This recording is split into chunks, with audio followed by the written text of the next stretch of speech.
აბუ-დაბიში გამართულ UFC 308-ზე მთავარ ბრძოლაში ერთმანეთს ილია ტოპურია და მაქს ჰოლოვეი დაპირისპირდნენ. შეხვედრა 3 რაუნდს გაგრძელდა, სადაც საბოლოო გამარჯვება ქართველმა მებრძოლმა მოიპოვა. ეს იყო პირველი ნოკაუტი კარიერაში მაქსისთვის და მოდი ახლა გადავხედოთ რა თანხას მიიღებს ილია ტოპურია ლეგენდარულ მაქს ჰოლოვეიზე გამარჯვებისთვის.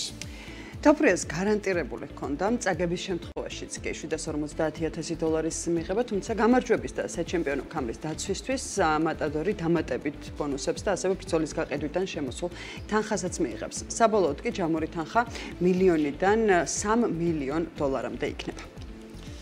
შეგახსენებთ, რომ ტოპურია პირველი ქართველი მებრძოლია, ვინც სატიტულო ქამარი დაიცვა. მისი მომდევნო ბრძოლა დიდი ალბათობით მადრიდში გაიმართება, სანტიაგო ბერნაბეუზე ან ბარსელონაში. ამაზე ორგანიზაციის ხელმძღვანელმა ისაუბრა, ხოლო მეტოქეებს შორის დიეგო ლოპესისა და ალექსანდრ ვოლკანოვსკის კანდიდატები განიხილება.